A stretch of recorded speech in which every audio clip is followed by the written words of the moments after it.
Welcome to Peace Now. My name is Trudy Quaife. I'm a member of Bethlehem Neighbors for Peace. We're a local organization of friends and neighbors. We've been advocating for peace and justice for the past 10 years.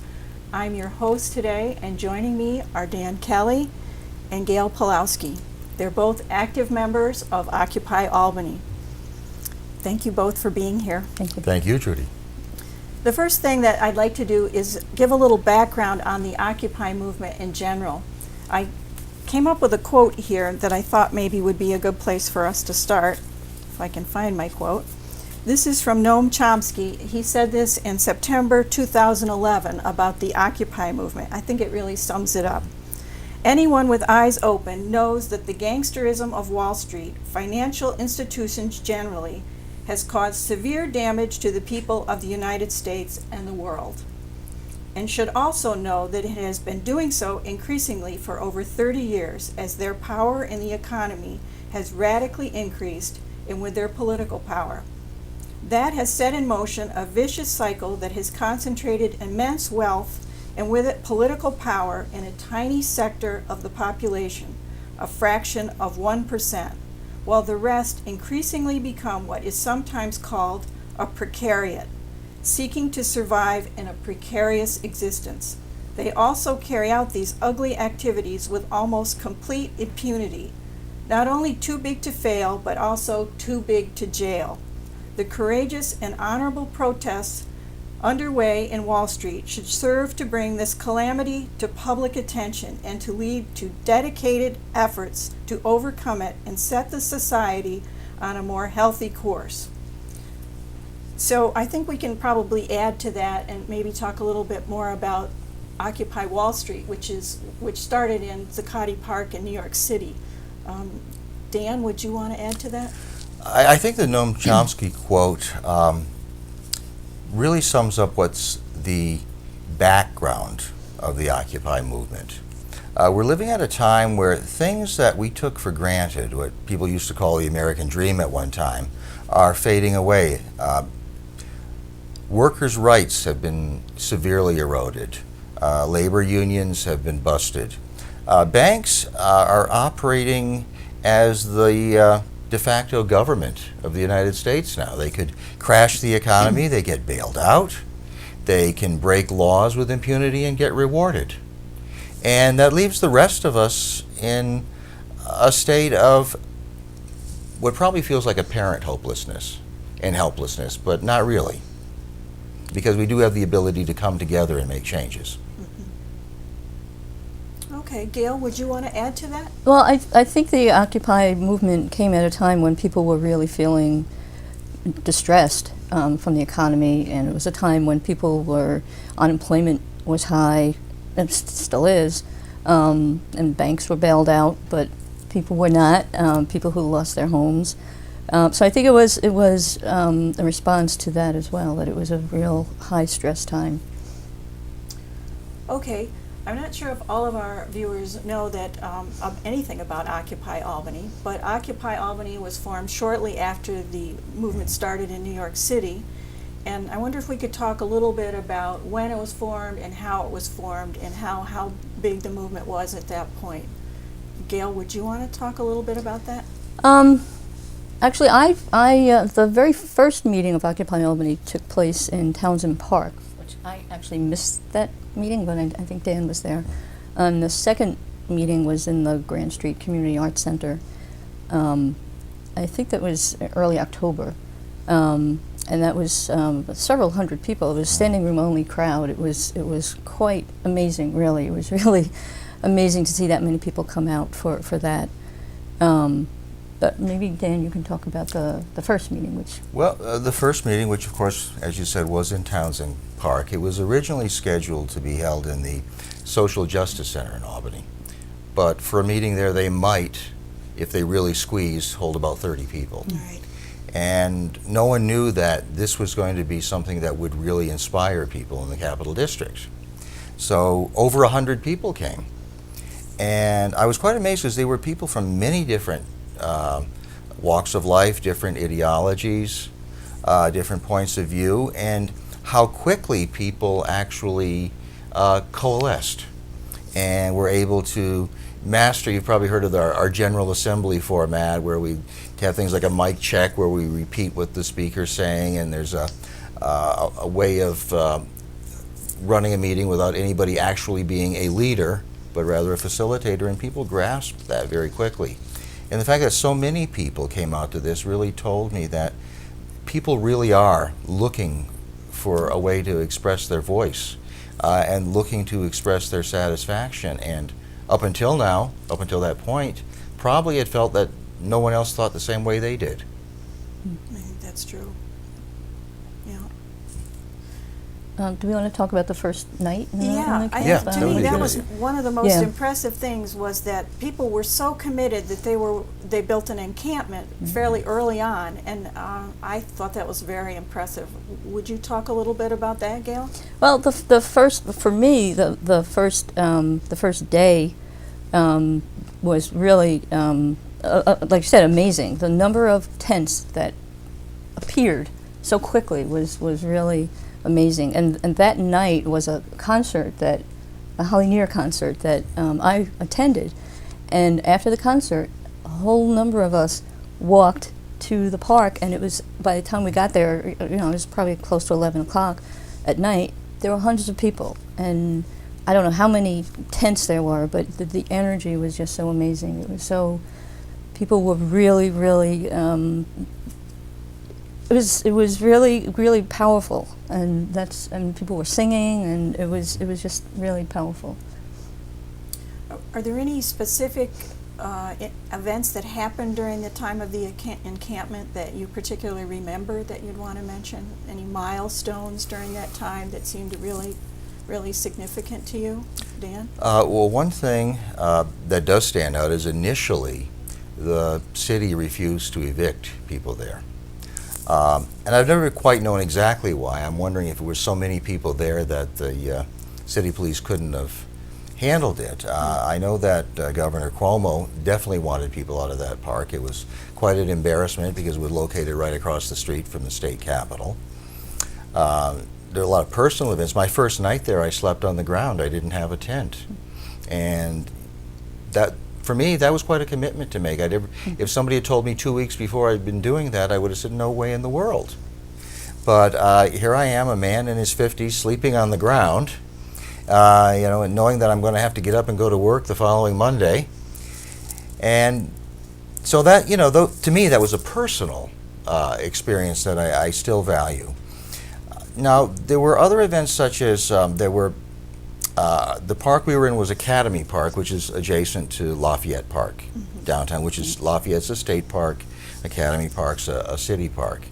And we did on several occasions at least bodily occupy that park several nights past the curfew that was a sort of a last-minute thing established by the state. And to no one's knowledge was there actually an official curfew there before. And a lot of people were arrested, myself among them, for, well, what I consider a silly charge, disorderly conduct, which I was standing in a park, and that didn't feel terribly disorderly. I was quite impressed by the fact, though, that the local district attorney is committed to the idea of freedom of assembly and refused to prosecute any people for that. Well, that's related to something that you said before, that you didn't know why the city didn't evict us. I would like to believe it was because they were respecting our rights to assemble. It shouldn't be illegal to gather in a park and discuss these political issues. And so that's what I was assuming, that we had a right. This is a free country, as they say, and that's what, I think the police had better things to do than to interfere with a political act. Now, almost 2 months went by with the encampment, and it started to look like maybe you would be allowed to stay through the winter. Then all of a sudden, somewhere around the third week in December, the police decided to evict you. Could you talk a little bit about that and the night that you were evicted? Yeah. Well, right around that time, there were evictions happening all throughout the country, and it came out later that a lot of mayors from cities were meeting on the phone and discussing how to handle Occupy.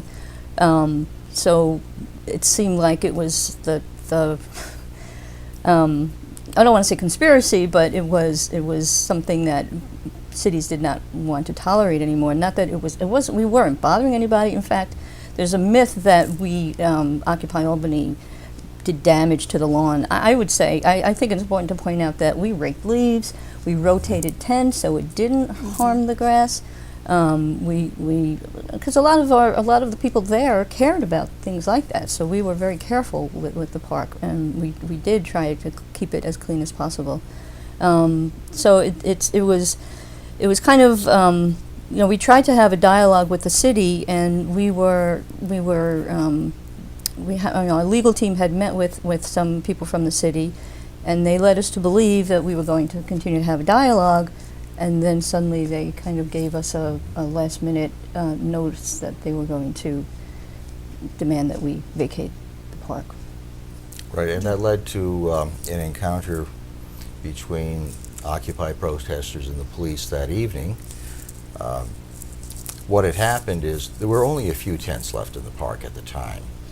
The city decided to evict people, and the Office of General Services, I believe it's called, came in and simply removed a lot of them early in the day. Although there was a very large carport type tent, which was our information tent, which people that were there decided to pick up and carry through the city, it was really quite interesting that they did that, and it really sort of advertised the movement a bit. And they brought it back to the park that evening, and we were having a meeting in the park. We had started off with the idea of having one of our general assemblies. Of course, we really didn't have much business to talk about other than the fact that we'd just been evicted. And so we had something called a speak out, where people take turns speaking about what was going on. And quite without warning, a policeman on horseback rode into the park with another mounted officer behind him and tried to grab the tent, which people tried to pick up and carry out, and very suddenly were rushed by a large number of Albany police, which involved a lot of people being pepper sprayed, knocked to the ground, and there were, really it was a really unfortunate and unnecessary encounter, because we weren't really harming anything by being there. And I myself, I got hit with a little pepper spray on the side of my face, which is not nearly as uncomfortable as getting it in the eyes, but it is very, very hot and painful when it happens. Yeah, I was quite surprised to see the police get involved in a physical altercation with people who were just assembling. At that point, we only did have the information tent, which people were not planning on sleeping in that tent, so we weren't violating any rules that the city had given us. And it was almost reckless, really, for the pepper spray. I got pepper spray on myself as well. I had a camera, luckily, protecting my. I was videotaping, and so it was. The pepper spray was just sprayed into the crowd. There were kids there too, so it was kind of dangerous, and there was no warning, and so we were disturbed by that, and interestingly, afterwards, after that happened, somebody, I forget who, submitted a FOIL request of the city to find out, well, what are the circumstances for the use of pepper spray in the city of Albany? And whatever was returned had the paragraph that would describe when pepper spray is called for was all blacked out. So, this, as a member of a person who lives in the city of Albany, I would like to know, when pepper spray may be used on me, because I was totally unprepared for that. Yeah, I think that was a pretty big surprise for a lot of people when they made that move. And the good news is that wasn't the end of Occupy Albany. That if anything, I think made the organization stronger in some way. So maybe we should spend a little time talking about some of the things that Occupy has been involved in, and some of the issues that have been important to Occupy. Well, one thing to point out is that we did acquire a storefront to use as an office space not long after the time we were evicted. which is at 472 Madison Avenue in Albany. And still there. And Yes. still there, and we continue to have regular meetings. Some of the many things we've been involved with, we've had marches in support of striking students in Quebec last summer. We've been involved in many different issues, everything from fair elections to raising the minimum wage. And also after the Hurricane Sandy, or is it called Superstorm Sandy, I guess, after that did so much damage, the entire Occupy movement sort of sprang into action to help out. There were a group of occupiers in New York that set up a group called Occupy Sandy and set up a big relief project, and we participated in it in Albany. And several of us, Dan and myself included, took a truckload full of supplies down to Brooklyn in support of Occupy Sandy, which still is very active, still doing a lot of support because people are still hurting. People still have not received money yet for either from their insurance companies or from promised money from the state to rebuild. So there's still a lot of work to be done in that area too. So and I think Occupy Sandy is also helping with the Oklahoma tornado They are. as well. Yeah. I'd also like to point out, too, that kind of dispels the myth that people in the Occupy movement are a bunch of lazy layabouts looking for a Yes. handout. Yes. People, I mean, my involvement in the Occupy Sandy project was basically just for one day. But there are people who have really dedicated their lives to helping people who were victims of that storm. They've done fungus removal in households, mold removal, and they dispensed a huge amount of food and drinking water to people shortly after the storm. There's a lot of hard work went into that. And what was powerful was that the Occupy network, through the relations that we had in the past, were able to act together that quickly because we all kind of knew each other and we all Occupy Utica assisted. So it's been Occupy is about community, and a lot of people think that Occupy is only complaining about stuff. Well, here's something positive, an example that we can tell people that we participated in. Good.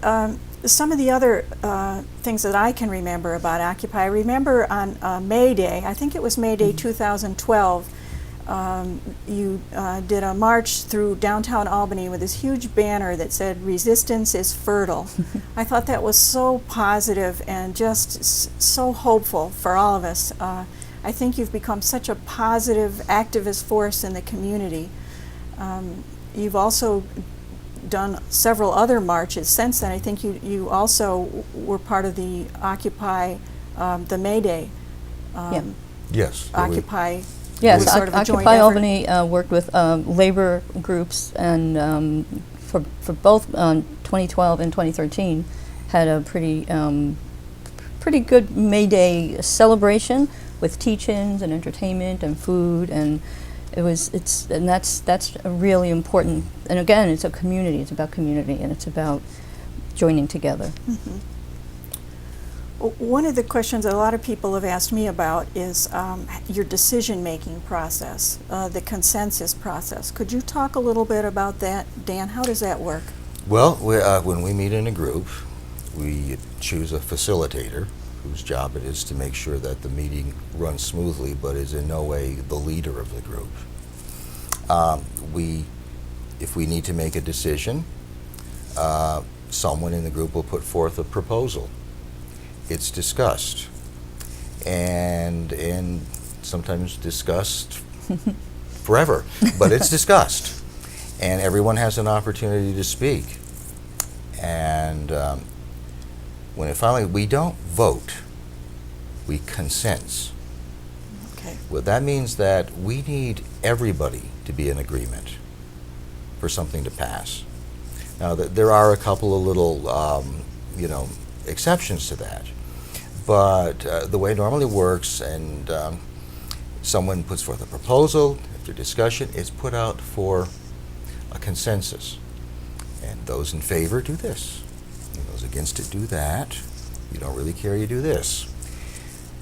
Now, if one person strongly believes that the decision about to be made is detrimental to the mission of the Occupy movement such that they would leave on account of it, they can block it by doing this, which looks a lot like a football player blocking. And that can stop the matter right there. Now, we do have the ability to override a block. I believe is it with 95%? It's 90%. 90%, But- 90% of the people there. But an effort is made, though, to try to address the block, because we really do want 100% consensus. So we do. So the proposal then maybe rethought or reworded, or amendments may be added to it. So we do strive for 100% consensus, because that's really what we're about. And we've made a lot of decisions, so it does work. Yes. Yes. So, for example, say one of your members wanted to join the protest against Monsanto, and just about everyone did, but you had one or two people that didn't really think that was appropriate. What would you do? How would you try to convince them, or? Well, I mean, anybody is free to join anything they want to. Okay. You know, we don't prescribe behaviors or proscribe them either. Okay. And so, I mean, individuals, and we even have working groups within Occupy Albany that have autonomy. If, for instance, if someone wanted to Occupy Albany to formally endorse the March Against Monsanto, then they would put that forth. I better get a drink of water. Well, let me just fill in. So if it turns out that we could not get 100%, then people would be free to join the march, but maybe not say that Occupy Albany endorses it, or not add our name to a list of sponsors, and that has happened with some other events, because Occupy is different, and we don't sign on to everything. So we do it is different. So. It doesn't always. We don't always get. We don't always agree to everything that's happening out there. Okay. Now, another term that it might be good to define is, I often hear this with Occupy people, is they say mic check. Could you just briefly tell us a little bit about what that's about, Gail? Well, it originated. Well, I'm not sure where it. But it's used. We used it mostly when it was a little too noisy to hear. Okay.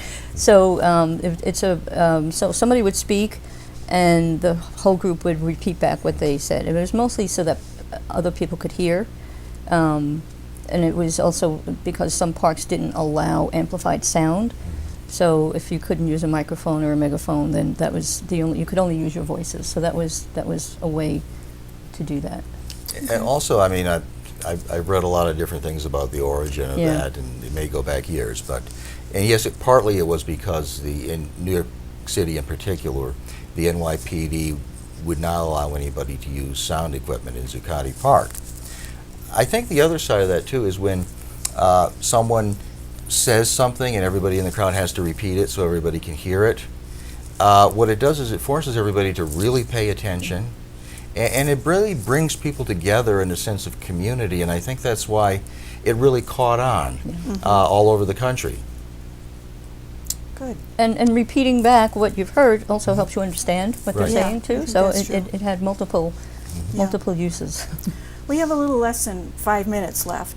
I have a couple more questions I'd like to ask you. One is, how do you think the Occupy movement in general has affected this community and the country? Well, I think the most obvious was the term 99%, 1%. I think that's really caught on. I think it really clarifies for a lot of people the income inequality in this country, and I think that's become, everybody knows what that means now. So I think one of the greatest impacts that we've had. And also, there's a lot of different Occupy groups around the country that have accomplished a lot of different things. There were many of them that were involved with blocking evictions for people who were being foreclosed upon by banks who may not even have had the mortgage anymore. Locally, we did help at least salvage a little bit of the millionaire's tax, I think, by our protests in Lafayette Park. And one thing that's important to me, we've also opened up the discussion about the meaning of freedom of assembly again. We don't think you don't need a permit just to gather in a public place to communicate with your fellow citizens, and that we don't want to see public space privatized. Yeah, I think that's important for us to remember. Right, it seems contrary to need a permit to gather in a public space to question what the government might be doing. It seems contrary to ask the government for permission to gather if you have grievances against the government. It seems contrary, so I think that's something that needs to still be talked about. And it's had an international effect. You may have heard of some of the protests in Turkey now, where Yes. a lot of that is about public space and freedom of speech and freedom of assembly. And in fact, the park that they were trying to save in Istanbul, if I'm saying it right, Gezi Park, they sometimes refer to that as Occupy Gezi now. Good.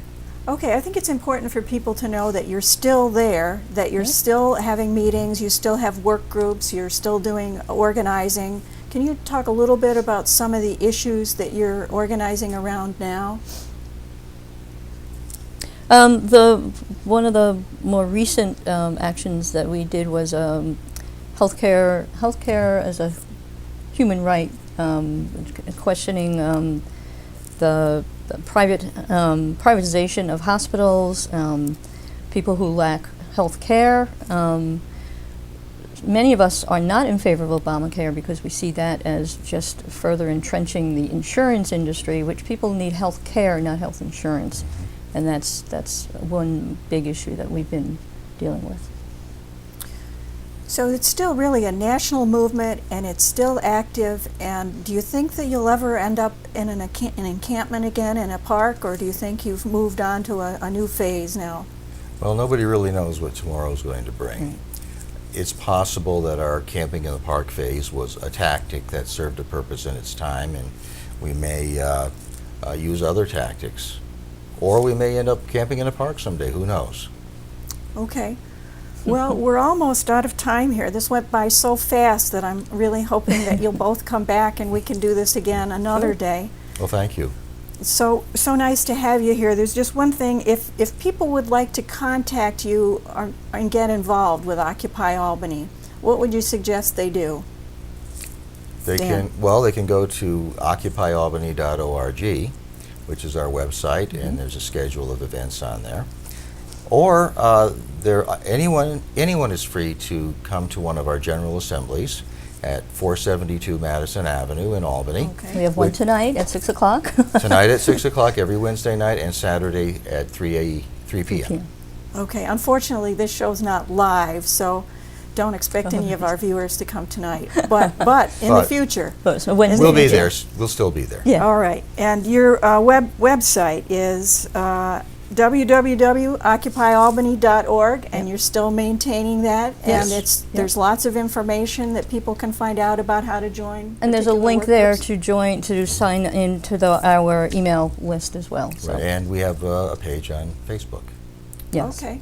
All right, good. So all ways that people can learn more about Occupy Albany and get involved. So thank you all for joining us today. Thank you, Dan and Gail.